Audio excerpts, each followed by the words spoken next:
Bismillahirrahmanirrahim. Assalamualaikum warahmatullahi wabarakatuh. Alhamdulillahilladzi ja'alana minan nasihin wa afhamana min ulumil ulama'ir rasikhin. Wassalatu wassalamu ala man nasakha dinuhu adyanal kufrati wa talihin wa ala alihi wa sahbihi ajmain. Rabbi shrah li sadri wa yassir li amri wa hlul 'uqdatam min lisani yafqahu qawli wahdi qalbi bi nuri hidayatika ya arhamar rahimin. Amma ba'd. Hadirin jamaah Masjid Jami' Baitur Rahman yang kami hormati dan semoga senantiasa dirahmati Allah Subhanahu wa taala. Para imam, para bilal, para khatib yang kami hormati, para asatidz al-mukarramun, para kesepuhan yang kami hormati. Alhamdulillah wa syukurlah, kita bersyukur kepada Allah Subhanahu wa taala hingga detik ini kita selalu dalam keadaan sehat walafiat sehingga kita dapat berkumpul di aula yang Allah muliakan ini. Mudah-mudahan perkumpulan kita menyebabkan terampuni dosa-dosa kita, Allah mengangkat derajat kita, dan semoga Allah memberikan pahala yang berlipat ganda. Amin ya rabbal alamin. Salawat serta salam semoga senantiasa tercurahkan buat baginda Nabi Muhammad sallallahu alaihi wasallam. Jamaah rahimakumullah yang kami hormati, kita masih sedikit menengok tentang daripada keutamaan Ramadan yang kita alhamdulillah sudah ada berada di penghujung ya, 10 hari terakhir daripada bulan. Belum, udah ya, rasanya cepet banget ya belum. Tahu-tahu udah tanggal sekian aja. Tanggal berapa? Ramadan tanggal berapa? 23. Nggak terasa loh. Makanya saya nggak hitung-hitung biar cepat. Kalau ngitung-ngitung sama juga nunggu kan lama. Kita bersyukur pada Allah hingga malam 23 ini kita masih dalam keadaan sehat walafiat sehingga bisa melakukan ibadah puasa dengan sebaik-baiknya. Salawat serta salam semoga senantiasa tercurahkan buat baginda Nabi Muhammad sallallahu alaihi wasallam. Di antara keutamaan yang Allah berikan buat umat baginda Nabi sallallahu alaihi wasallam, yaqulullahu ta'ala lil malaikah. Allah memerintahkan kepada malaikat, ij'alu salatakum wa tasbihakum fi Ramadan li ummati Muhammadin sallallahu alaihi wasallam. Kata Allah kepada malaikat, ij'alu salatakum, jadikan atau kamu persiapkan salatakum, salat kamu wa tasbihakum, salawat kamu wa tasbihakum, dan tasbihmu ya malaikat fi Ramadan, di bulan Ramadan ini, li ummati Muhammadin sallallahu alaihi wasallam, untuk umat baginda Nabi Muhammad sallallahu alaihi wasallam. Pahala salawat para malaikat, membaca tasbihnya malaikat yang sekian banyak, yang ada hentinya kayak kita. Malaikat tuh kalau udah diperintahkan nggak berhenti Pak, terus, bukan kayak kita. Kalau kita udah diperintahkan banyak kan berhentinya daripada kan gitu ya. Kita lebih banyak berhentinya, malah kerjanya sebentar, berhentinya lama. Malaikat terus, yang diperintahkan baca tasbih, terus baca tasbih sampai hari kiamat. Yang disuruh bersolawat, solawat terus. Nah pahala mereka yang sekian banyak ini dijadikan tambahan untuk umat baginda Nabi Muhammad sallallahu alaihi wasallam. Siapa yang memerintahkan? Allah Subhanahu wa taala. Masya Allah. Renungkan. Ini menunjukkan keistimewaan bulan suci Ramadan. Kalau boleh saya tambahkan begini. Anak kita nabung umpamanya. Anak kita nabung setiap hari katakan 10.000. Dapatnya berapa tuh sebulan? Bapaknya lagi banyak duit nambahin. Nak, kamu nabung per hari 10.000 ya. Bapak nambahin nih setiap harinya 100.000. Seneng gak tuh anak? Masya Allah deh ya. Masya Allah, ini gambaran. Itu gambaran barangkali yang kurang layak atau gak pantas. Tapi barangkali untuk memudahkan kefahaman, seperti itulah adanya. Ini pahala membaca salat malaikat yang sekian banyak, pahala bertasbihnya para malaikat sekian banyak, ini dilimpahkan pahalanya untuk umat baginda Nabi Sallallahu Alaihi Wasallam yang mereka umatnya juga bersolawat dan bertasbih. Kalau yang nggak iyang, apa nggak iyang? Kalau yang nggak peduli, wallahu alam dah, nggak peduli sama Ramadan, ya tak? Yang nggak peduli sama Ramadan ya kagak nyambung aja, begitulah kira-kira. Nah inilah kisiman daripada salah satu kisiman bulan suci Ramadan. Samping itu, huki anna rajulan ismu Muhammad la kana la yusalli qatu fa iza dakhala Ramadan yuzinu nafsahu bi siyab wa tib wa yusalli wa yaqdu ma fatahu faqila lima taf'alu dzalik faqala hadza syahrut taubah war rahmah wal barakah asallahu ayatajawaza anni bi fadli. Wa Nabi Hurairah radhiyallahu anhu an Nabi sallallahu alaihi wasallam idza staiqaza ahadukum min nawmi fi syahri Ramadan. Idza staiqaza ahadukum, apabila salah seorang kamu bangun min naumi dari tidur fi syahri Ramadan, di bulan Ramadan, wa taharraka fi firasyi, dan dia gerak-gerak di tempat tidurnya, wa taqallaba min janibin ila janib, miring kanan miring kiri, dia bergeraknya, yaqulu malakun, kata malaikat apa, dengan lihat kita lagi tidur terus pelantar pelintir bahasa kitanya, miring kiri kanan kiri miring kiri, kata malaikat apa, kum, bangunlah kamu. Kalau kamu bangun, barakallahu fik wa rahimakallah. Kalau kamu bangun, Allah akan memberkahi kehidupanmu dan Allah memerahmatimu. Makanya jangan mentang-mentang tidurnya orang yang puasa kan? Gitu kan ya, pahalanya pahala ya, ibadah tidurnya ibadah. Jangan terus tidurmu. Lebih istimewa lagi kalau mau bangun. Kata malaikat, bangun kamu. Kalau kamu bangun, Allah memberkahimu dan Allah memberikan rahmat padamu. Fa idza qama bi niyyati shalah, kalau dia bangun tujuannya mau salat, yad'u lakal firas. Itu tempat tidur yang tadi kita pakai tidur tuh mendoakan kita. Kalau kita mau bangun untuk sholat, itu baru niat aja nih, belum sholat nih, belum sholat baru ingin sholat. Itu tempat tidur yang kita gunakan tadi, dia berdoa. Apa kata tempat tidur? Allahumma a'tihil firasal marfu'ah. Ya Allah, berilah dia tempat tidur yang tinggi di surga nanti. Amin ya rabbal alamin. Tempat tidur mendoakan kita. Kalau malaikat wajar banget ya tadi. Tempat tidur mendoakan kita. Ini menunjukkan keistimewaan Ramadan maksudnya. Wala bisa saubau yad'u lahu saubah. Kalau toh otomatis kan kita bangun tidur terus pakai pakaian kan? Ini pakaian yang kita pakai mendoakan pula. Apa kata pakaian? Entah itu baju, entah itu kaos dan lain sebagainya, entah itu sarung. Mendoakan Allahumma a'tihi min hilalil jannah. Ya Allah berilah dia daripada hiasan-hiasan surga. Ya Allah berikanlah dia daripada pakaian hiasan surga. Artinya mendoakan kita masuk surga. Wala bisa na'lai, kalau dia pakai dua sandal pun mendoakan. Tad'u lahu na'lahu. Sandal yang kita pakai walaupun barangkali berbeda, satu warna hitam, satu warna merah. Kenapa? Membelinya dua pasang biar nggak hilang, pakai warnanya macam-macam. Insya Allah aman. Sandal mahal, cakep, kadang-kadang hilang. Tapi kalau pakainya beda-beda, kira-kira ada yang nyeri nggak? Ini umpamanya loh.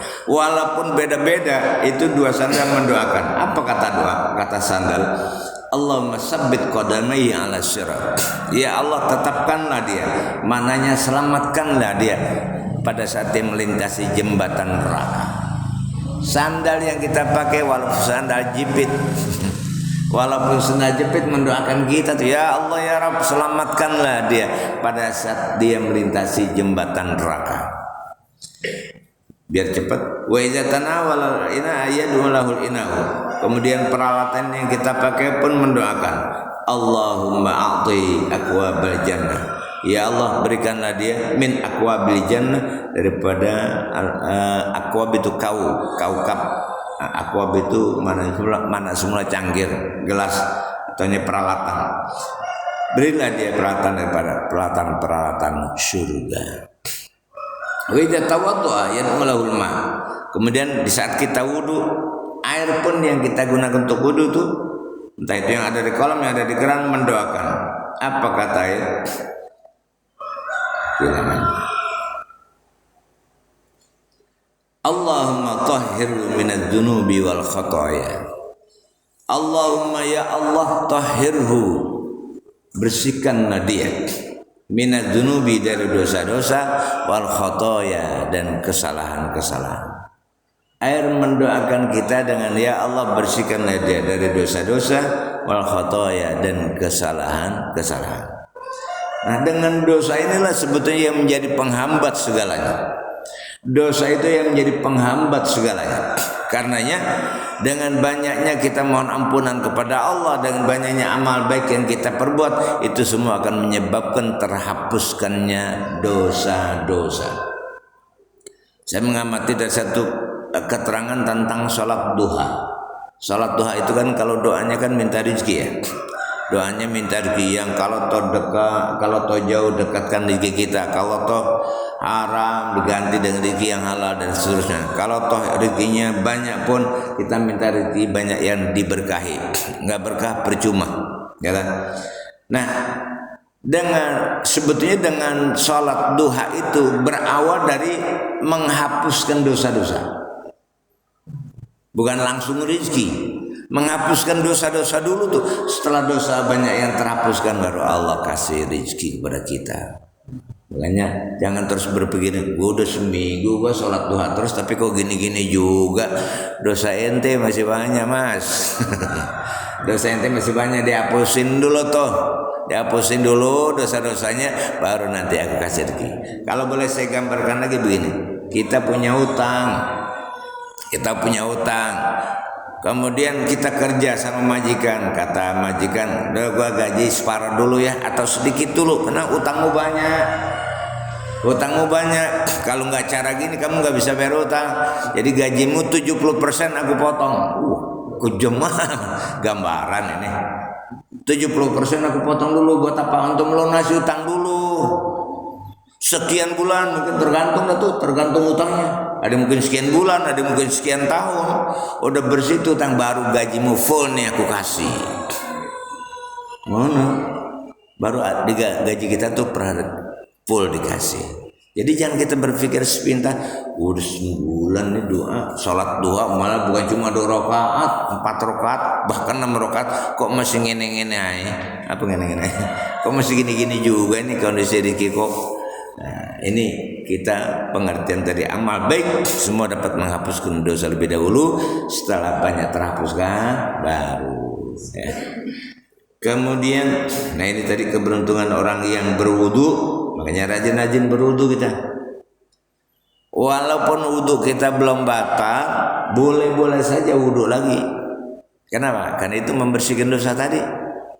Bahkan kita mau tidur pun dianjurkan berwudu. Mau tidur sendirian, mau tidur bareng-bareng, apa tidur bareng-bareng, udah gitu aja ya. mau kumpul sama istri pun dianjurkan wudu dulu sebetulnya Pak. Setiap tidur kita dianjurkan wudu dulu. Kenapa? Andaikan kita meninggal pada saat tidur dalam keadaan punya wudu, meninggalnya kita mendapatkan pahala syahid. Itu keistimewaan wudu. Terlebih-lebih di bulan Ramadan, bukan hanya itu, dosa-dosa kita banyak terhapuskan, kesalahan-kesalahan kita banyak dihapus oleh Allah Subhanahu wa taala berkat air mendoakan kita. Setelah Ramadan enggak doain lagi, enggak. Di luar Ramadan air itu enggak mendoakan lagi. Inilah keistimewaan Ramadan. Nih, karenanya waktu yang tinggal sekian hari, 8 hari berarti ya, 7 hari ya. Tinggal 7 hari lagi, manfaatkan sebaik-baiknya. Makanya Nabi di 10 hari terakhir Nabi mengadakan i'tikaf ya. Ini salah satu keuntungan di bulan suci Ramadan. Kemudian wa idza qama ila sholati, kemudian dia sholat. Dengan dia sholat yad'u lahul bait. Rumah yang kita gunakan tidur tadi atau tempat yang kita gunakan untuk tidur, rumah ini mendoakan Allahumma wasi' qabrahu wa nawwir hufratahu wa zid rahmatahu. Kata rumah kita ini, ya Allah wasi' qabrahu, perluaslah dalam kuburnya. Ya Allah perluaslah dalam kuburnya nanti. Wa nawwir hufratahu, dan sinarilah dalam kuburnya. Hufratah itu galian landak.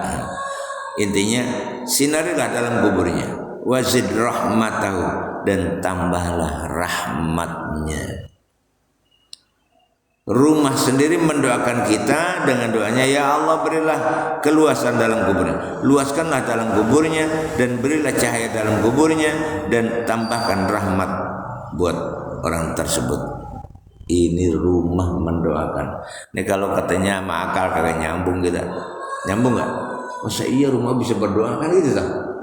Masa iya rumah bisa berdoa? Masa iya pohon bisa berdoa? Allah yang menerangkan, baginda Nabi yang menerangkan. Nggak percaya murtad. Nggak percaya murtad. Murtad itu kafir. Puasa kita batal. Nih lagi kita lagi puasa nih. Aku mau nggak percaya. Jangan nggak percaya, ragu aja. Masa iya rumah bisa mendoakan? Ragu, batal puasa kita. Meragukan saja batal, apalagi sampai tidak percaya. Kemudian sedikit kembali dalam kubur. Dalam kubur itu tergantung daripada amal baik kita semasa di dunia. Ada orang yang terhimpit di dalam kuburnya, ada orang yang betapa luasnya dalam kubur sejauh mata memandang. Karena ini rahmat Allah, bukan pakai akal lagi. Ada orang yang ternyata dia bilang, bahkan ini ahli tasawuf, ulama ahli tasawuf, dia mengatakan ternyata di dalam kubur jauh lebih bahagia dibanding semasa di dunia. Di dunianya dia orang yang sukses, orang yang kaya raya, artinya orang berkecukupan. Tapi dia mengatakan apa? Ternyata di dalam kubur lebih bahagia dibanding semasa di dunia. Tahu-tahu gini, hartaku aku habiskan semua, aku salurkan untuk Islam. Begitu Pak. Karena dia tahu di dalam kubur ternyata lebih bahagia. Dia bilang apa? Dia bilang, tahu-tahu begini, bahasa kitanya begitu. Tahu seperti ini, aku habiskan hartaku semua untuk Islam, demi meraih pahala dari Allah Subhanahu wa Ta'ala. Mau menghabiskan harta? Mau habiskan harta kita buat sedekah? Parkir dulu. Enggak harus begitu juga, enggak. Secara Islam yang dianjurkan kan cuma 2,5%, kan gitu ya. Baik itu zakat maupun sedekah lainnya. Boleh lebih dari 5%, bukan harus keseluruhan. Tidak harus keseluruhan menjadi madharat. Nah, benar juga. Itu barangkali gambaran saja sampai seperti itu. Kemudian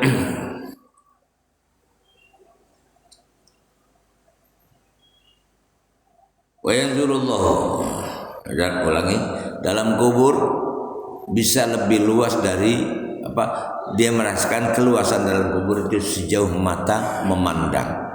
Sebaliknya, kalau memang dia orang yang tidak pandai-pandai mencari ridha Allah, dalam kubur sangat sempit adanya. Sangat sempit adanya. Bahkan kadang-kadang ada orang yang menemukan pada saat dia gali lubang landak, ada yang tulang kumpul menjadi satu. Itu katanya, kata yang tukang gali kubur nih. Itu tulang kepala, tulang kaki kumpul menjadi. Itu sebagai pertanda dia dihimpit oleh dunia. Dunia nggak senang sama orang yang